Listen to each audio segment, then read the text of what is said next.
Good evening, everybody. Tonight we have a question and answer session, so we'll do our best to give you some answers to the questions. This morning there was a trail of ants on the ground outside my kuti in the forest. It's the first one I've seen for many months. So perhaps that was a sign that spring is here, the weather is warming up. You live in the forest, you don't need a newspaper or a calendar. You just watch the things around you, observe it, and you can see the changing seasons. So the ants were just saying, it's spring. Hopefully spring will bring some good fortune for us all. Anyway, tonight I think we have some questions, so we'll see what we have.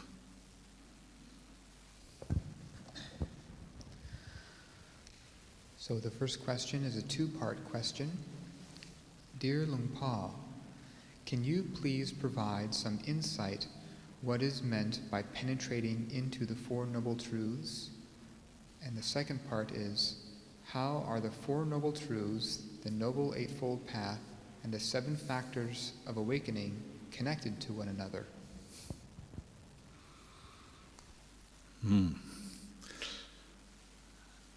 Well, as you may be aware, the Four Noble Truths are in a way you could say they're the total teachings of the Buddha. So your question has pretty much asked everything about what the Buddha taught and what we have to practice. He compared the Four Noble Truths to the footprint of the elephant. If you've ever been anywhere where there are elephants and you've seen their footprints, they're huge. And every other animal in the forest, their footprint will fit inside the footprint of the elephant. And all the Buddha's teachings will fit into the framework of the Four Noble Truths. So it really is an essential study to at least read up, listen to the explanation of the Four Noble Truths, and then to try to apply them in your daily life. They're what ennoble the mind, raise the mind up from its level of unenlightenment, suffering, to a place of transcendence of suffering. And the first noble truth is the noble truth of suffering, and the Buddha said that's something to be known, to be understood. Second noble truth is the cause of suffering, which is craving, clinging, and that's to be abandoned. Third noble truth is the cessation of suffering, the end of suffering, and that's something to be realized. Fourth noble truth is the path that leads to the end of suffering, and that's something to be cultivated, developed. That's the Eightfold Noble Path. And the Buddha would say things like, previously he didn't have insight into the Four Noble Truths, so he was still stuck in the experiences of suffering of a human being. And he expanded that through his special knowledge he gained from meditation. He could recollect past lives and understand karma, the kinds of karma that lead beings to be reborn in different realms. So he was aware that the human realm is only one realm of existence. It's the animal realm, ghost realm, hell realms, what we call the lower realms. And then the Deva realms, heaven realms, Brahma realms. And these are what make up what we call samsara, the endless round of birth and death. So his insight was that beings have been subject to countless lifetimes prior to this current one, say, being born and dying over and over again. And until one has penetrated the Four Noble Truths, one is going to be stuck in that round of birth and death. Even if one makes a lot of merit, and even if one meditates and develops deep states of samadhi, if one hasn't fully penetrated the Four Noble Truths, then one is still bound up with this cycle of birth and death. It's only one who has penetrated the Four Noble Truths, and particularly, say, the Third Noble Truth, realize the cessation of craving, abandon craving, and the cessation of suffering. They're the ones who can attain Nibbana. So every aspect of the Buddhist teachings fits into these Four Noble Truths. They all are helping us develop skillful action to practice our proper duty towards each of these Four Noble Truths. So suffering is to be realized, and particularly here we're talking about the suffering of the mind, the human mind, the citta. Of course, there's plenty of physical suffering in the world. We experience physical pain and difficulty, and then there's the suffering of the world, beings being born, dying, living in the world. But the root cause of suffering is in the mind, and it's something to be experienced and understood and known with the human mind. So we're training the mind to kind of wake up to the fact that there is suffering, whenever there is suffering. So it's about training your mind to be observant, to be aware, to recognize suffering as suffering. And the idea is when you are seeing suffering, as a noble truth, then that sense of personal identification with whatever that experience of suffering is removed from the experience. So one is developing that awareness, oh, this is suffering, it's like this. So it could be any form of stress, mental suffering, agitation, extreme or very subtle or minor, but recognizing suffering as suffering, because that's what it is. The word we use is dukkha. Suffering is maybe a very simple translation, but it works in most situations. So suffering is to be known, to be understood. When we're not very aware, we tend to identify with suffering as my suffering. And at that point, then it's not a noble truth anymore. It becomes our personal experience. I am suffering, and it will promote and lead on to more suffering. Suffering begets suffering because of a lack of awareness. But when we establish awareness of suffering as suffering, the mind can still find peace and clarity within that experience. The second noble truth comes out of the first. Suffering has its cause, craving and attachment. And just like a doctor looking for the cause, you go and present your symptoms.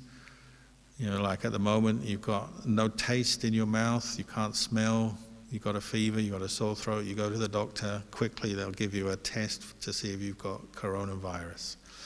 They'll arrange for that because you've got symptoms and they're looking for the cause. You may or may not have coronavirus, but there'll be some cause for those symptoms. And suffering is like that. Suffering is the symptom, the cause is craving and attachment. So once one has established awareness that suffering is coming up in one's experience, one has suffered before, one is suffering now, then one starts looking for the cause, identifying the cause, and then the proper way of practice towards that is abandoning it. When craving is recognized for what it is, the cause of suffering, give it up, let it go. When one lets go of craving, any time, then one experiences the third noble truth, the end of craving, if only temporarily, if only for a short period of time. The mind becomes quiet, peaceful, because it's free from craving. One has had enough insight to let go of craving in that moment, so the mind goes quiet. It brightens up, becomes bright, radiant from a lack of craving. And what gets us to that point where we can recognize craving for what it is, have enough awareness to abandon it, let it go, experience the cessation of craving, well, that's the fourth noble truth, the path, magga. And that's what we're cultivating every day. That's why we practice right effort, right mindfulness, right samadhi, developing the qualities that will allow us to see and abandon craving. And the mind goes quiet. That's what particularly, not just when you're meditating, sitting and walking meditation, it could be at any time, but particularly when you're meditating, you might witness that. You've got some stress in your mind, you're sitting and you've got anger, or you've got some greed for something, or worry and fear, or lust. It comes up, but you work with your mind to establish mindfulness, see what's going on, see the process of cause and result. And one way that you let go of craving is by recognizing it as a source of suffering. You don't want to suffer. You get tired of suffering, so you let it go. Rather than going out of yourself to blame others or sort it out externally, even though we may have to do that in our lives as well sometimes. But this is an internal thing. You're recognizing suffering and its cause, and you say, I don't want to suffer anymore, so you let it go. That insight comes from a whole range of skillful qualities you've developed through cultivating the path.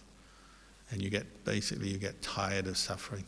I don't want to get angry again. I don't want to have greed again, lust again. I don't want to get attached again because I know it's suffering. So your mind is happy and willing to let it go. Has enough clarity to do that because it's tired of suffering. You keep doing that over and over again, well, eventually the path leads to the complete end of suffering. And the Four Noble Truths are completely penetrated. But in the beginning, we have glimpses of this and we practice, and it's a gradual training and development of this insight. What was the second question again? The second question is, how are the Four Noble Truths, the Noble Eightfold Path, and the 7 Factors of Awakening connected to one another? Well, continuing on from what we were just discussing, the Four Noble Truths include the Eightfold Noble Path. That is the fourth of the Noble Truths. That's to be cultivated. So the 8 factors of the path: right view, right thought, right livelihood, right speech, right action, right effort, right mindfulness, right samadhi, abbreviated to sila, samadhi and panya, or morality, concentration and wisdom. These words, the Pali words from the sutras, there are different ways to translate them, but we'll just use some of the common translations. So sila, samadhi, panya, morality, concentration and wisdom are qualities to be developed, but in conjunction with the other 3 Noble Truths.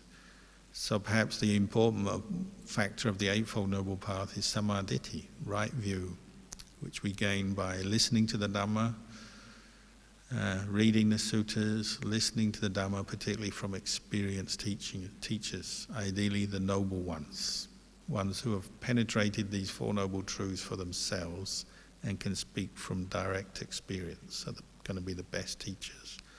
So listening to their words. We're fortunate we have the teachings of Ajahn Chah, even though he's passed away. His teachings are still available, his Sangha is still here. So that's one area I would recommend for you to look into for getting good guidance in how to practice with these 4 Noble Truths and cultivate the Eightfold Path. And you might say these 8 factors of the path, they sometimes compare them, they're like the spokes of a wheel. So you can't miss out any factor of the path. If you have a wheel, say have a bicycle, and you want to ride your bicycle successfully, comfortably, well, all the spokes, 8 spokes, have to be in place for the wheel to turn and support your weight. If a spoke is missing, the wheel will bump, maybe you can't even ride the bike. So the Eightfold Noble Path, all these factors have to be cultivated. One or another can't be left out. So we develop right view from hearing the Dhamma and then reflecting on the Dhamma we've heard. And this sets up some understanding that we can then translate and put into practice in our daily life. through developing sila, samadhi, mindfulness, and concentration and wisdom. And all these factors arise in the one mind, our mind. So although on paper we spread them out for ease of understanding, to get an idea of the various areas of our life that we are developing the path and the different factors that are involved, they all form one whole in the one mind. And many of the forest ajahns, like Ajahn Chah, talk about it as, they're arising in the one mind, training this one mind. So even though there are 8 factors, they all merge into one. You might say this one factor of awareness. In Thai they say the puru, the one who knows. The one who knows is trained in sila, samadhi and panya. So all these factors merge together and become basically synonymous. They're all much the same thing. Just this awareness of looking after the mind and letting go of whatever it is craving and attaching, to the point where there's nothing left to let go of, because the mind has let go of all attachment and all ignorance that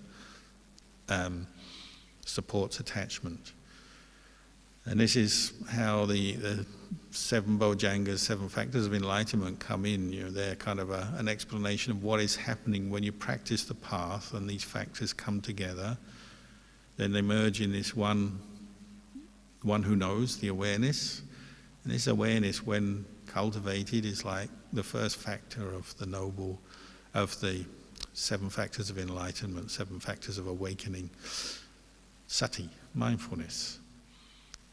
Mindfulness is one word, but it actually is composed of many other qualities of the Dhamma which one is mindful of and which come together to support mindfulness in its job, recollecting the Dhamma, recollecting the mind in the present moment, and facilitating wisdom. And wisdom arises through the second factor of awakening, Dhamma Vichaya, which means like investigation of the Dhamma. And that you could say another way of saying that is investigating the Four Noble Truths, recognizing suffering, its cause, abandoning the cause, realizing the cessation, cultivating the path.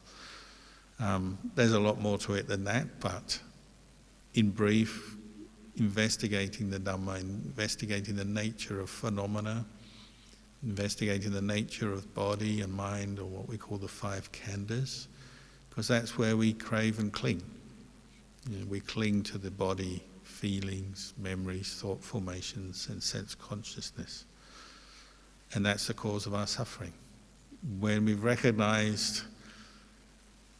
penetrated the Four Noble Truths, we recognize with wisdom that this body is impermanent, it's unsatisfactory, it's dukkha, it's not self.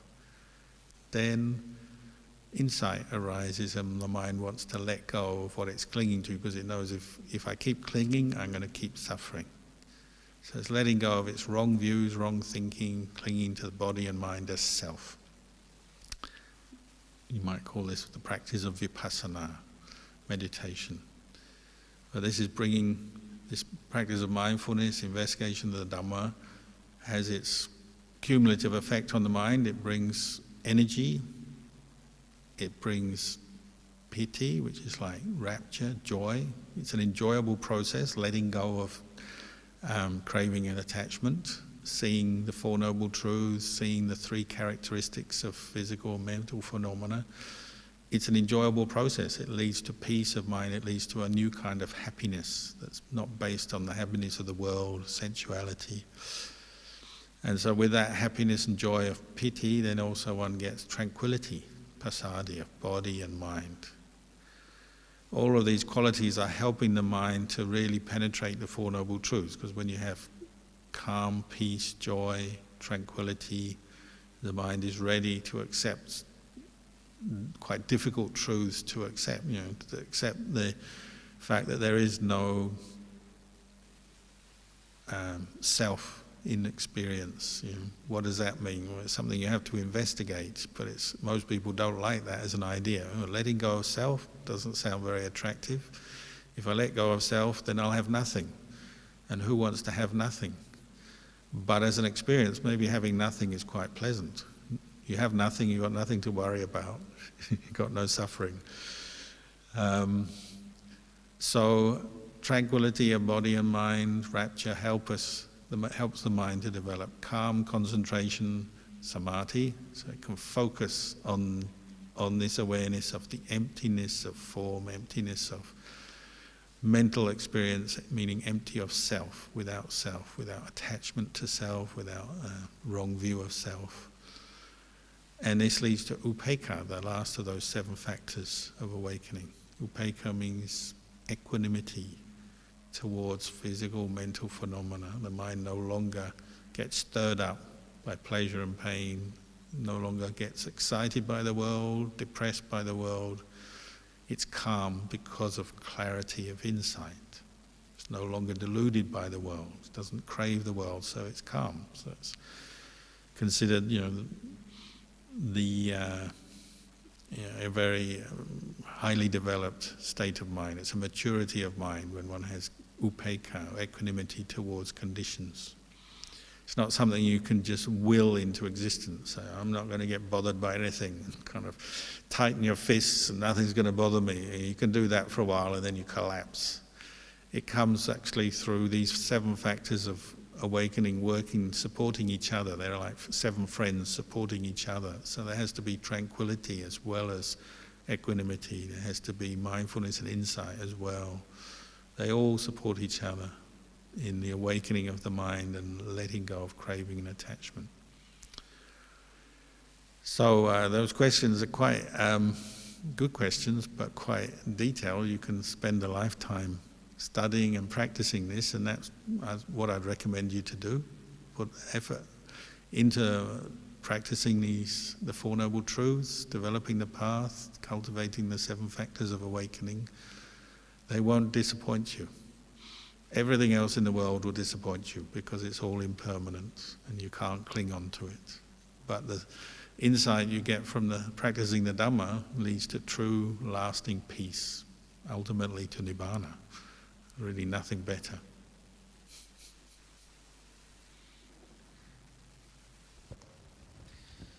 Dear Luang Por, I get agitated whenever I try to encourage my mother to be more positive about her life. Before talking to her, I establish mindfulness on my body, speech, and mind. But I can feel the unwelcoming tone and the thoughts in me at the end of the talk. How should I reduce or prevent these defilements in me?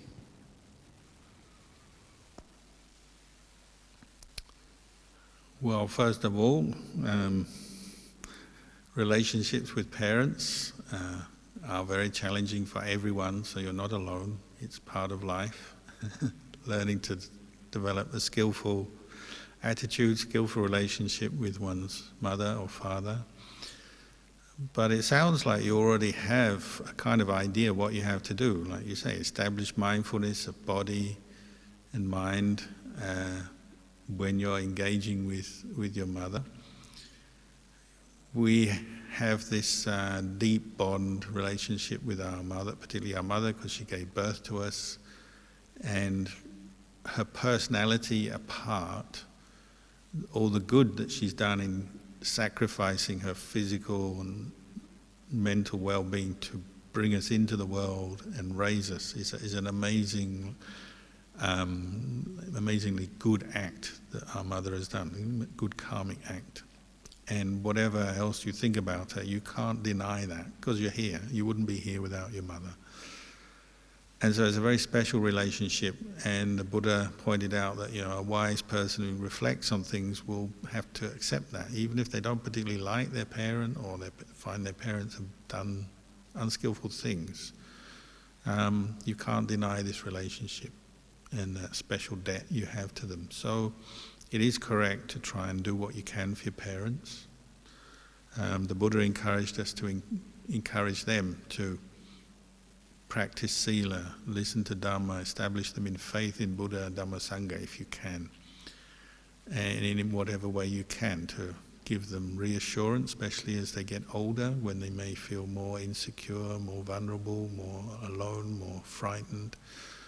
So it sounds like what you're doing is correct, But at the same time, because of this relationship and what you might call love between parents and their children, often love also can contribute to hate or anger, aversion. We have love-hate relationship, and that will come up as we interact with them. They've been used to telling us all our lives, we're the child telling us what to do. They have expectations of us. As we grow up and become adults, then we have our own expectations, our own way of thinking, so sometimes that leads to a clash or a reaction from us.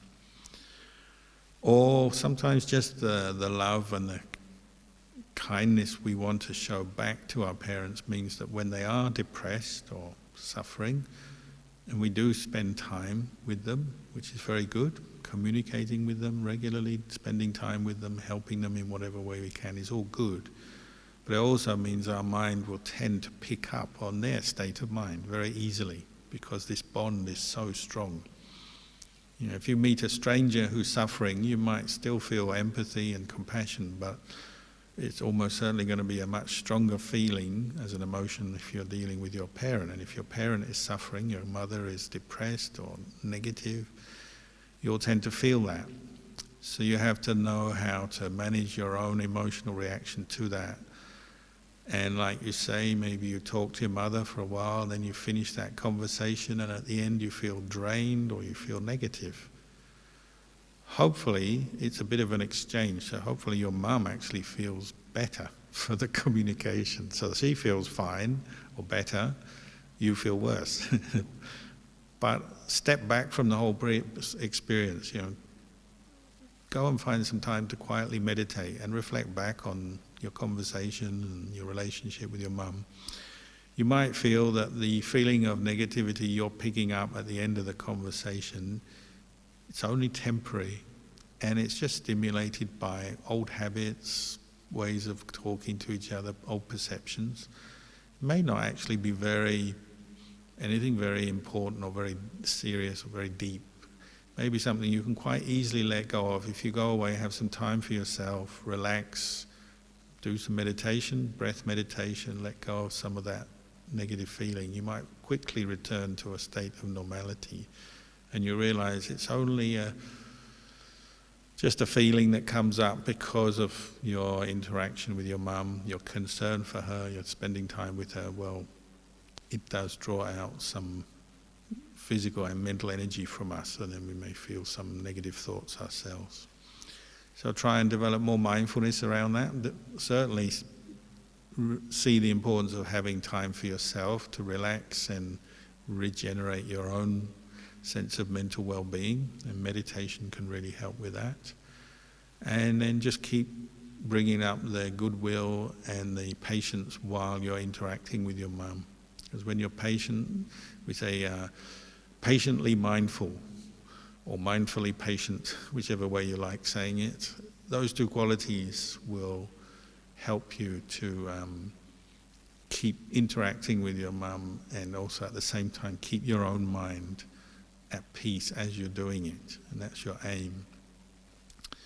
And never underestimate the power of a mother's love, even when mothers get irritated themselves. They're older than us, so often they're experiencing health problems, other issues in their life. Be patient with that, and don't underestimate the goodness of a mother's love. We can turn to them when we are suffering. We get a lot from them. They give us a lot mentally as well as physically. They've given us so much through their life. And many people have found both giving back to parents and receiving Dhamma from parents as very spiritually an area of great spiritual growth. This relationship between particularly people who practice the Dhamma and their parents, they find they grow a lot by communication and understanding their parent better, and the parent understands the child better. This is all good. Even monks have many stories and interactions with parents that lead to good outcomes. Maybe one slightly unusual one that springs to mind. There's a famous meditation master in Thailand called Lustful, who was a student of Ajahn Mun, same teacher as Ajahn Chah. And Luang Por Chop was famous for his great meditation skills, and he went wandering in the forests of Thailand and Burma back in the 1930s and 40s for many, many years, living very simply, developing his skill in jhana, and he was reputed to have great psychic powers as well. But he lived quite simply in very poor, simple situations in the forest. And one time he came back to northeast Thailand, nearer to where his birthplace was, and he got his mother to become a Buddhist nun. And that's one thing children do for their parents, is they try and get them to practice the Dhamma. So his mother ordained as a nun, but she lived in a separate monastery from him. He was in one little hermitage. Not too far away, his mother lived in another hermitage with some other nuns. And there's this quite well-known story that one day his mother had this strong intuition, I should go and visit my son. Maybe go and make some offerings to him, listen to his Dhamma, because he was a very good meditator. So off she went to his monastery. He didn't know she was coming, and she hadn't announced it. She arrived at the monastery and she bowed in the meditation hall, preparing to go and visit her son. And while she's in the meditation hall, she saw this beautifully dressed, very refined, composed lady walk in and sit down and bow to the Buddha. And she said, "Wow, where did this lady come from? She's so well dressed, so composed, looks very special, like a princess or a queen." And she thought about it and she said, "This is the lady," what's her name? Matri.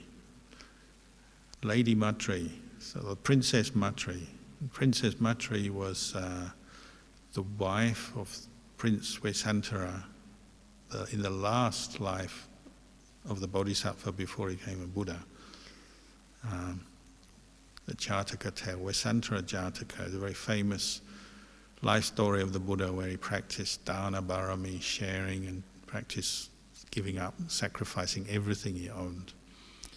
Anyway, this lady Matri was his wife in that life, and Luang Por Chop's mother saw her come into the hall and sit down and bow to the Buddha. So she was surprised, where's this lady come from? And so she rushed off to get her son to come back and see this amazing princess who had turned up at the meditation hall.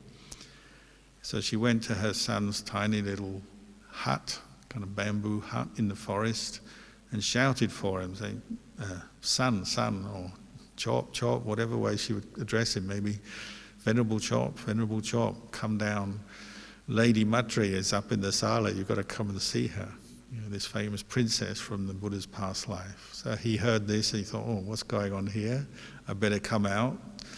So he opened the door, came down and said, Mum, what's it all about? What's happening, Mum? And she said, oh, this amazing lady has come into the meditation hall. You should come and meet her. He said, okay. And just as he agreed to go and meet her, there was a huge crack. It'd been heavy rain up until then. It was a rainy season. And a huge tree right next to the kuti cracked and completely toppled over right on the kuti, the hut, and smashed it completely. And they both kind of stood there thinking, oh, that was lucky.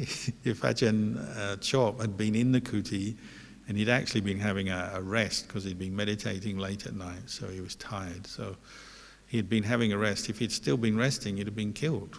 A huge tree squashed and broke the kuti. So they thought, oh, well, that was fortunate. And they went off to the hall, and there was no princess there. It was probably what we call a nimitta, a vision that the mother had seen. But on the wall of the meditation hall, they did have a picture of Prince Vesantara and his wife Matri. And that Jataka tale there was a picture depicting them, which is quite uncanny coincidence. Anyway, this story is quite famous, and the moral of the tale is, never underestimate the power of a mother's love. Maybe it will save your life one day.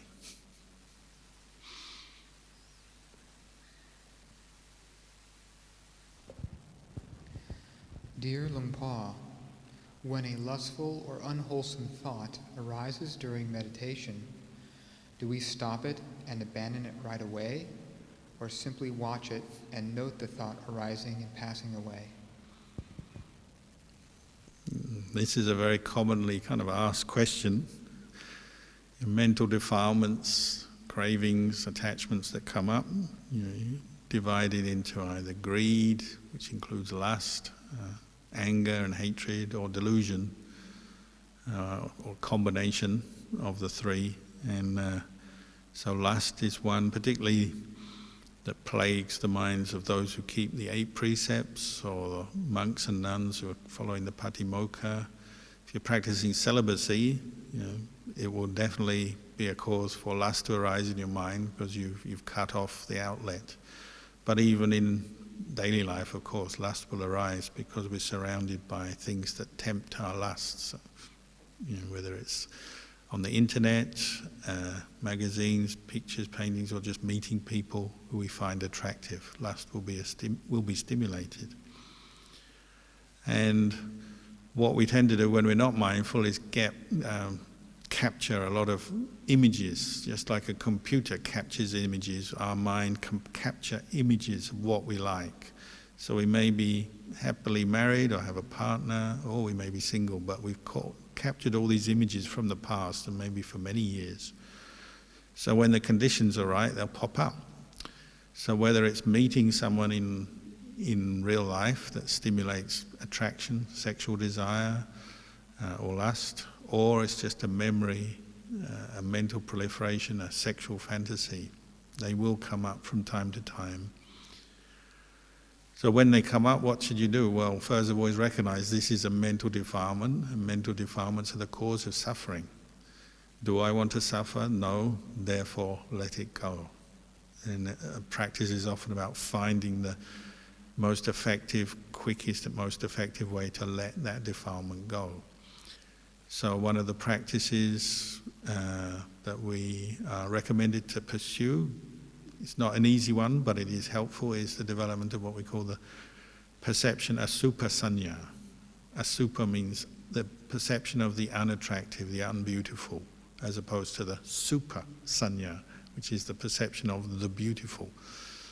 When we're not very mindful, we tend to keep absorbing images of beauty, dwelling on them, thinking about them, looking for more of them, searching for them with our eyes.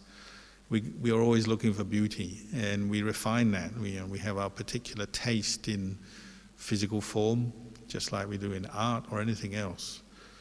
And then in our mind, we'll have images, memories, fantasies that reflect that as well. So now you're cultivating the opposite. The human body has its unattractive side. It has all kinds of bits and pieces which are not very attractive. Unpleasant liquids, unpleasant solids, unpleasant smells. The body ages. There's all kinds of things that are actually unattractive about the human body. And one of our meditations is to bring that up, that perception of the unattractiveness of the body frequently, regularly, so that we're familiar with it. And it's a very quick and effective way to dampen down lust. As your lust arises, you recognize, oh, this is lustful attachment. You turn your mind to contemplate the unattractiveness of the body. You bring up images, whatever works for you. Focus the mind on them. Or one can focus on the impermanence of the pleasure of lust. The lustful feeling, the pleasure, doesn't last very long. It's passing. Why keep chasing after a feeling that doesn't last very long? Bring your mind back to equanimity, to mindfulness, equanimity, and allow the feeling to quickly pass, not dwelling on it, not clinging to it, and not seeking it, because it's like you're enslaving your mind to always seeking that pleasure. It's an addiction, as we know. There's different angles one can investigate, experiment with to develop some skill in dealing with lust when it arises. Also, being restrained in one's eyes and what one absorbs through one's senses to reduce the stimulation helps. So, don't look at, if you have a problem with lust, don't look at porn. Don't look at the opposite sex with lust. Keep your eyes on other things. you have to train yourself like this, so at least the stimulation is minimized. You'll still have internal lust coming up, but if you're externally, you're not stimulated, that gives you more energy, more time and attention to focus on the internal causes of lust. And ultimately you're getting to see, well, it's impermanent, it's suffering, it's not self. It can be let go of. And the Buddha and many meditators, men and women, have let go of it. So that's one part of it as well, is at least having the right view that lust is an impermanent mental defilement that can be abandoned. Because many people have the view that it's natural. I mean, it is natural, but I think it's always going to be there, it should be there. It's unnatural to try and abandon it or let it go. But many human beings have found you can let it go, and you have the happiness of having let it go. It's worth pursuing. It's not easy, but it is worth pursuing.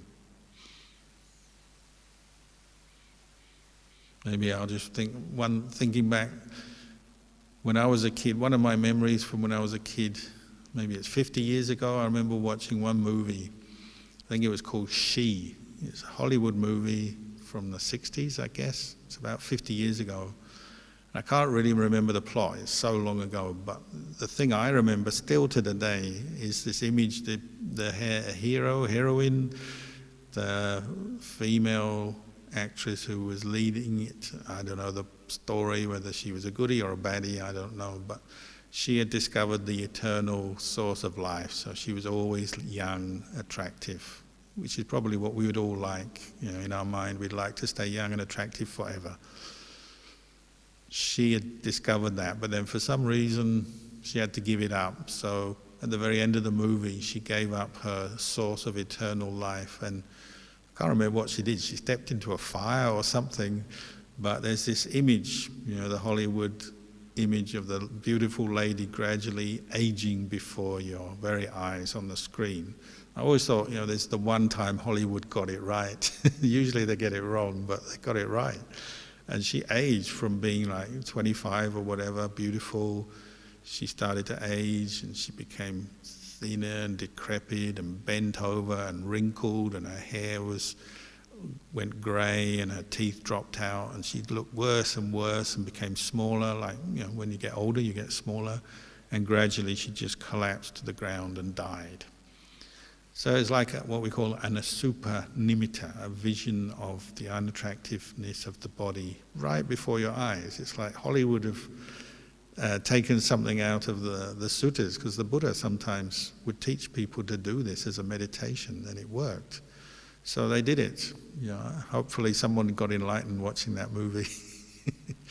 But it sticks in my mind, that image to this day. I always thought, oh, that's an amazing image, and it kind of just gave me a new outlook on life. I was only a kid, but it made me think.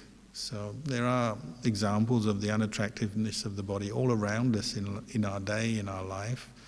Sometimes we should focus the mind on them to teach ourselves.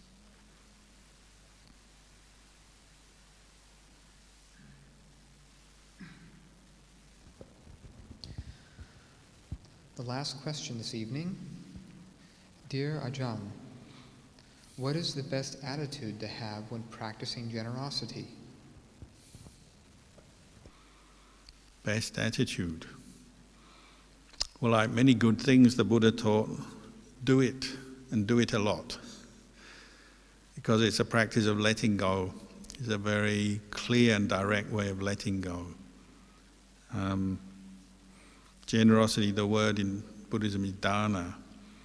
Earlier we were talking about Prince Vesantara, which is the Buddha, the Bodhisattva in his life prior to being the Buddha. And in that life they said he was perfecting dana barami, the barami of the practice of generosity, and he actually had to sacrifice his own family, give them away. Happy ending, he got them back again, but he had to give them away, practicing letting go, which must be the hardest thing for a person to do. So it's something we have to practice because we get so much insight and happiness from practicing generosity. But it's also something you have to think about, the best way to do it. So they talk about, the practice of generosity, you think about, well, what is the best thing to give. So maybe you've seen there's a need. It could be Sangha. Very obvious one for someone interested in Buddhism is to practice generosity, supporting Sangha.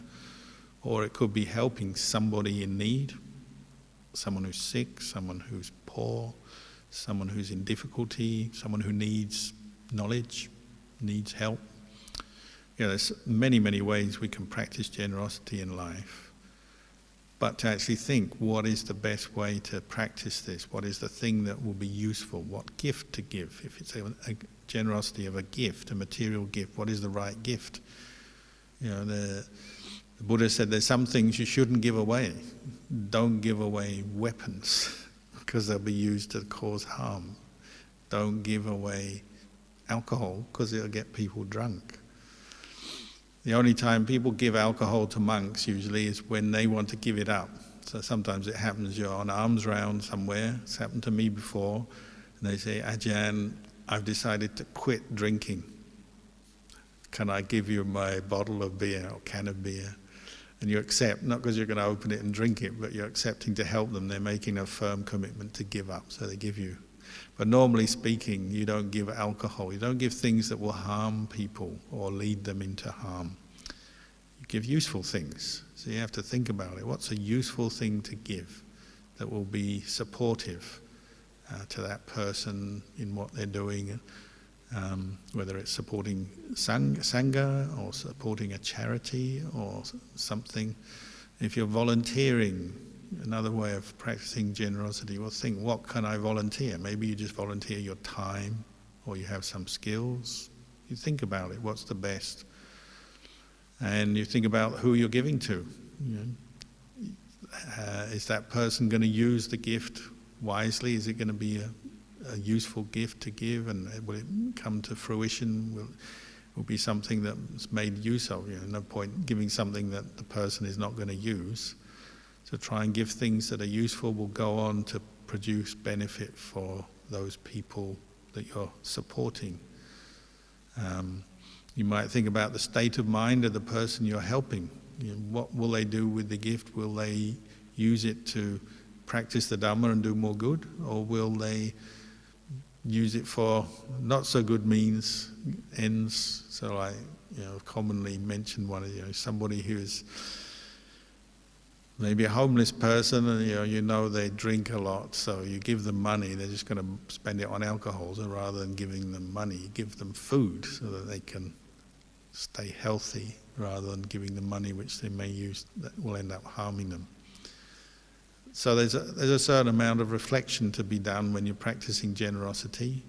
But if you've done it a lot, you're used to it, or you may not have to think a lot about it. You kind of know instinctively what is useful, and somebody comes to you with a need, or you see there's a need, well, you just give. And it's a practice like that. And why are we doing it? Well, it develops a good feeling for us. You feel happy when you practice it. When you think back on what you've done, you feel happy. When the person receives the gift, they generally feel happy. So it develops a good relationship in society between individuals or groups of people.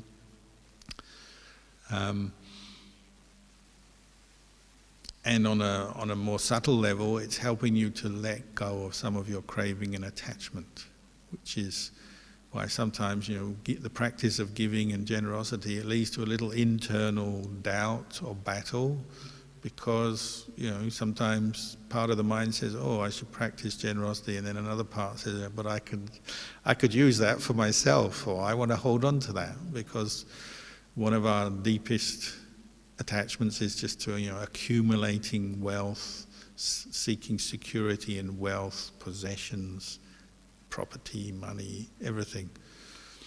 And sometimes, that we don't really want to share, we don't want to give away because we think we'll lose out. But when you can also see the danger in that, the danger of attachment, the suffering that comes from attachment, stinginess, clinging to possessions, money, wealth, you might then realize it's actually in our own best interest for a peaceful, happy mind to practice letting go of, by practicing generosity. And particularly if you're developing the Buddhist path, Sila, Samadhi, Panya, the practice of letting go, renunciation, which is often begun with the practice of generosity, it supports the arising of deeper states of samadhi and insight. Because you might say the practice of the Buddhist path is a practice of letting go of attachment. So if you can practice generosity on the outside with your time, your knowledge, your skills, your wealth, sharing that with others, then when you come to let go of things internally, it's a lot easier because you're prepared for it, you've trained for it. So they say no jhana without dana. You can't hope to let go of mental defilements if you can't do it on the outside first. It's hard to do it on the inside. So it's actually quite, can be quite a profound practice in itself, the practice of dana. You know, we talk about practicing generosity, letting go of self, letting go of attachment. Also on the mental level, you know, letting go of the sense of self, the conceit, the pride that might form around acts of dana. You know, sometimes you can't help it. You do an act of dana and you want to pat yourself on the back, and you do feel good, but then you also want to tell other people about it, boast about it, show off, put it on Facebook, whatever, and feel good about it. There's that side of it, the sort of spreading the news of it. And sometimes it's important in our practice to practice generosity in the way that is totally secret. Nobody knows what you're doing, because you're letting go of the more subtle sense of self in the act of generosity. In Thailand, they call it sticking gold leaf on the back of the Buddha. People love to put gold leaf on Buddhas to make them look golden. They feel that's a beautiful thing, showing their respect, their love for the Buddha. But everyone wants to put their gold leaf, you know, they buy little pieces of gold and they stick it on the face of the Buddha, and everyone wants to put it on the front, the face or the chest of the Buddha, where everyone can see and they can feel good about it. Oh, that's my piece of gold, and they feel good. The hardest thing to do is to stick it on the back of the Buddha where no one will see it. So they say acts of generosity that nobody knows about it. You know about it, but no one else knows about it. It's like sticking gold on the back of the Buddha. And it's harder to do, but maybe more worthwhile sometimes, to do something good, and you don't have to tell anyone about it. You just know it and you carry on. And particularly people who practice generosity regularly will get into that habit. They're not worried about whether other people see them or not, whether they tell others or not. They just do it because they know it's the right thing to do. And particularly if there's a need, there's something needs to be done, you just do it. And you don't have to think about it a lot. You don't have to tell anybody about it. That's the best way to do it, the best attitude to have when doing good practicing generosity. You just do it. Don't think too much about it. And if you find out later maybe what you did seemed to be didn't produce very good results, well, you just learn from that. You don't have to feel regret or sad. You just learn, oh, well, that didn't work so well. Okay, change my strategy next time. But you develop it as a habit, a good habit.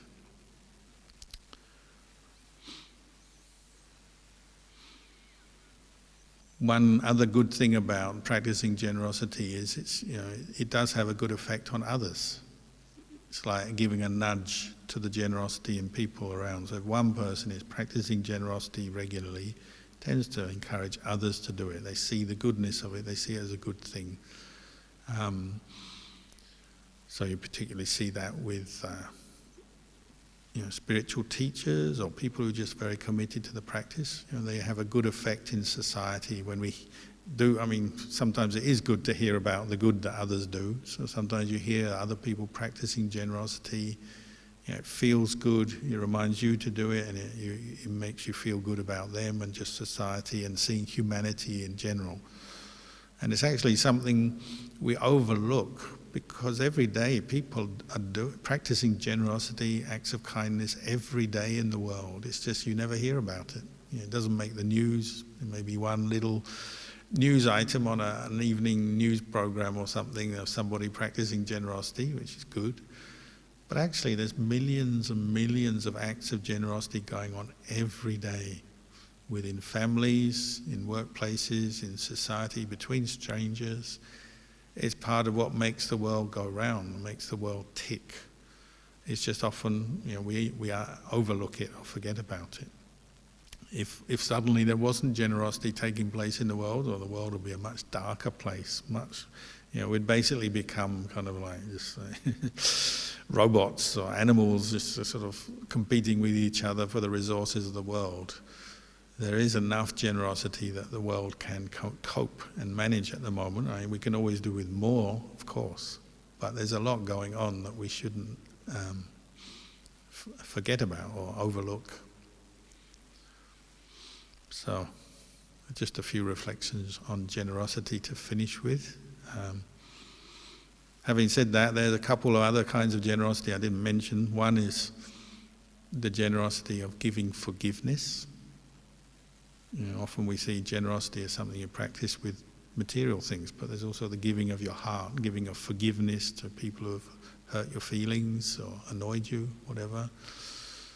And then the giving of Dhamma, sharing Dhamma that you've learned, that you know. It's also a vital ingredient in society, and particularly, say, parents giving Dhamma to their children, but sometimes children giving Dhamma to their parents, friends giving Dhamma to each other. There's many ways we practice generosity. It's for our good, it's for the good of others. So maybe I'll leave the Q&A session there tonight. I think we've completed our time, so we'll wish you all well. May you be happy and healthy. Handamayang Dhamma Kataya Sadhu Karang Dadamase Sadhu Sadhu Sadhu